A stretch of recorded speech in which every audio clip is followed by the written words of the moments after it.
le dimanche 9 août 2026, mais l'on se retrouve tout de même pour les chroniques de Saturne, guidance que je délivre habituellement le samedi, mais tu commences à connaître le refrain. Là, en ce moment, c'est plutôt compliqué pour moi au niveau du réseau, de la connexion. Alors, je passe mes publications comme je peux, quand je peux. Cette semaine, j'ai effectué mon tirage avec l'Akasha, l'oracle des mémoires akashiques d'Émilie Nicole, illustré par Carla Cartagena. Je te rappelle que cette guidance est là pour t'aider à comprendre les points sur lesquels tu dois travailler pour améliorer ton existence et aller vers plus de bien-être, de satisfaction personnelle, d'accomplissement, d'épanouissement, de bonheur, tout simplement. La première carte que j'ai tirée est celle de la bienveillance, qui est illustrée par l'arbre aux anémones, car chaque notion de cet oracle est représentée par une plante.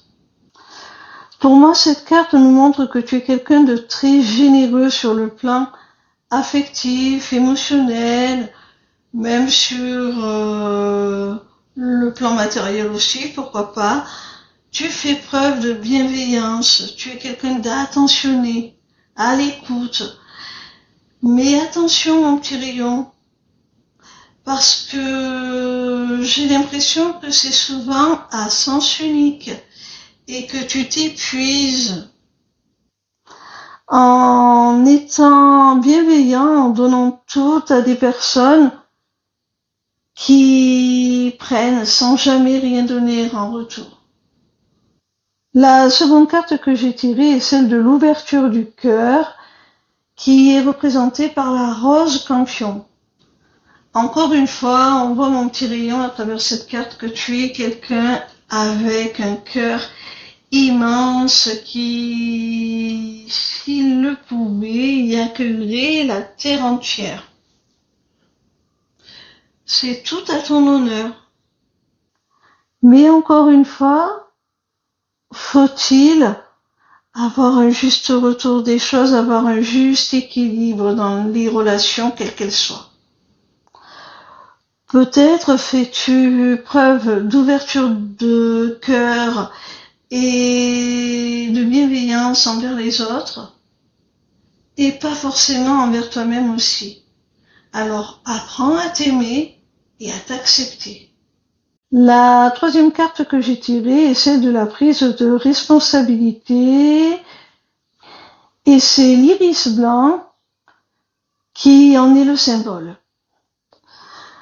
Là, vraiment, mon petit rayon, j'ai la sensation que, justement, tu portes beaucoup trop sur tes épaules. Tu n'as pas à prendre en charge toutes les souffrances des autres, tout simplement parce que tu ne le peux pas. C'est humainement impossible. Et ce n'est pas de ta responsabilité. Bien sûr que l'on peut faire tout ce que l'on peut pour soulager la souffrance d'autrui, quelle qu'elle soit, quelle qu'en soit la nature. Mais à un moment donné, il faut que la personne elle-même prenne aussi ses responsabilités pour améliorer sa situation et son état. Si la personne n'est pas pleinement actrice de sa vie, de son existence, de la manière dont elle répond aux expériences face auxquelles elle est confrontée, eh bien, elle ne pourra jamais changer sa situation, même en lui prodiguant tous les meilleurs conseils et la meilleure aide. Alors là, je prie sur cette idée. La quatrième carte est celle de l'équilibre, qui est symbolisée par l'olivier. Alors tu vois mon petit rayon, C'est bien ce que je te dis depuis le début. Tu dois trouver l'équilibre entre donner et recevoir. Tout simplement.